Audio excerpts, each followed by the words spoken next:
You know, depending on where you are in life as a single, dating has certainly changed. But going old school, could it be making its way back into the dating scene for the new year?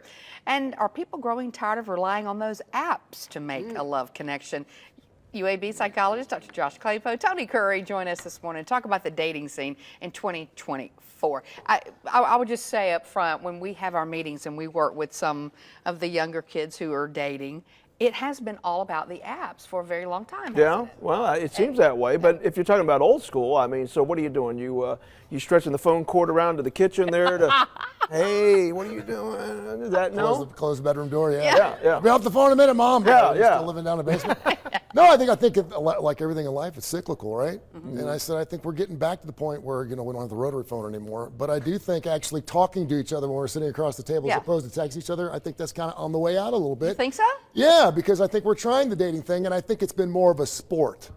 Yeah. Than to find your next love. Because for folks who don't know, you literally hold your phone and you kind of look. And if you find them attractive, you kind of connect. Speed dating, it's fun. It's like playing Sorry at home with somebody. It's a game. It's playing Monopoly, right? But if you really want to settle down and meet somebody, then you're going to have to start going back to church. You're going to have to start meeting that woman in the laundromat. You're going to have to start meeting your mom's best friend, that kind of thing. But what is a psychology? Yeah. You sound like an old man. I know, right? You really do. It works. NATO dating, man. So I think what we're seeing are trends not in terms of technology and not using technology, but in terms of how the relationships are forming and the expectations. So you're right, when the dating apps first came out, it's all about swiping, it's all about quick connection, etc. Those things are still there. They're still very useful. I mean, you have a connection to a whole lot of people. But I think one of the trends we're seeing in 2024 is a slowing down of immediately dating this person, taking more time to actually talk with them versus just connecting with them on the app. Having more conversations about what's important to you.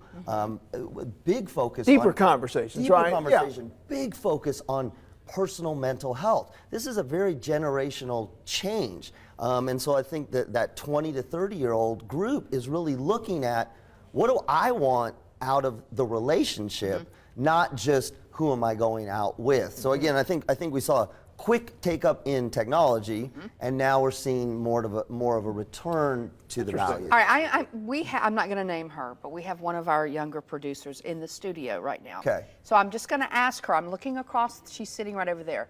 Is that accurate? Are you looking for more connections?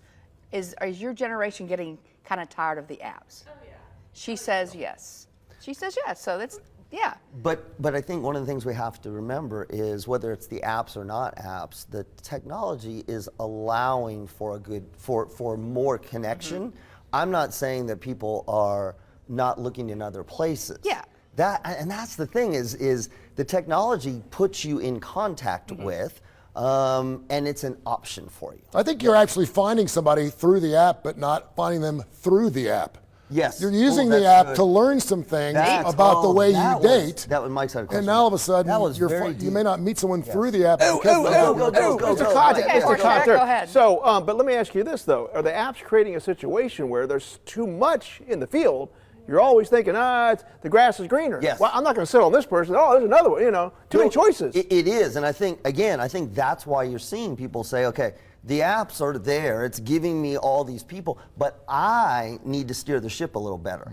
I need to slow down. I need to have more conversation. I need to have 2 or 3 days. I need to voice what's important to me versus just connecting. I don't know how accurate this is, but I was telling Mike that I saw a story this morning that said some people are actually looking to LinkedIn, looking for someone to connect with.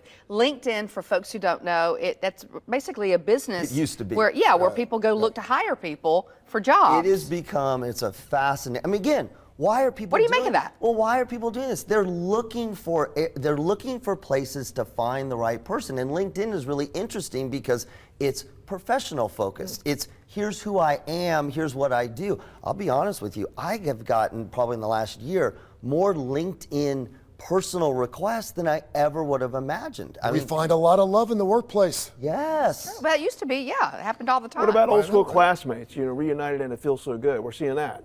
Get on Facebook and make sure you know what they look like first. That's a whole other segment. Is it? Super careful. All right. Hey, that'll be for next time. That'd be good, yeah. That'd be great. We'll be back. We'll be right back.